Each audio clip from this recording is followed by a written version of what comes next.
कल्याणमध्ये केमिस्टचा बंदला उत्स्फूर्त प्रतिसाद. ऑनलाईन बेकायदेशीर औषध विक्रीसह प्रमुख मुद्द्यांवर देशातील केमिस्टचा बंद. कल्याण डोंबिवलीसह देशभरातील 12 लाख मेडिकल दुकाने सहभागी. बेकायदेशीर औषध विक्री, नियमबाह्य दिले जाणारे डिस्काउंटसह GSR अधिसूचना रद्दबातल करण्याच्या मागणीसाठी all India chemical and drugs असोसिएशनतर्फे आज केमिस्ट व्यापाऱ्यांचा देशव्यापी बंद पुकारण्यात आला आहे.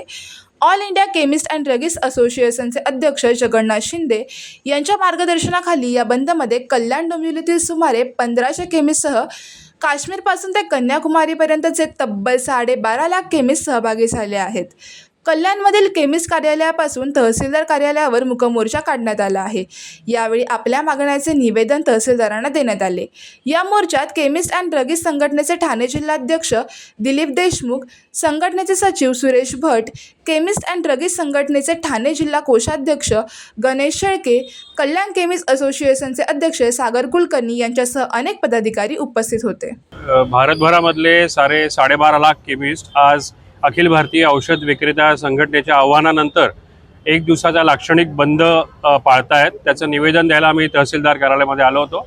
आणि आपल्या सर्वांना माहितीच आहे की ऑनलाईन विक्री जी औषधांची भारतवर्षामध्ये होते ती इल्लीगल आहे, त्याला कुठला कायद्याचा अधिकार नाही. त्यामुळे आपल्याला सरकारला निवेदन आहे की ही अवैध बेकायदेशीर औषधांची ऑनलाईन विक्री थांबवावी.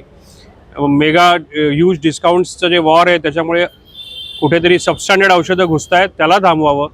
आणि घरपोच औषध देण्याचा जो GSR गव्हर्नमेंटनी कोविडच्या काळात आणला होता, त्याचा वापर काही स्विगीसारखे औषधी अन्नासोबत पोहोचवण्याचा जो काही मेळ यांनी घातलेला आहे, त्याला जो विरोध आहे त्याकरता आम्ही हे निवेदन दिलेलं आहे. आणि आम्ही आज 12.5 लाख भारतातले केमिस्ट या बंदमध्ये सामील आहोत. कल्याण डोंबिवलीमध्ये किती केमिस्ट आहेत? आणि कल्याण शहरामध्ये 800 केमिस्ट आहेत आणि डोंबिवलीमध्ये पण 800 केमिस्ट आहेत. KDMC मध्ये आपण म्हणू 1500 ते 1700 केमिस्ट आहेत.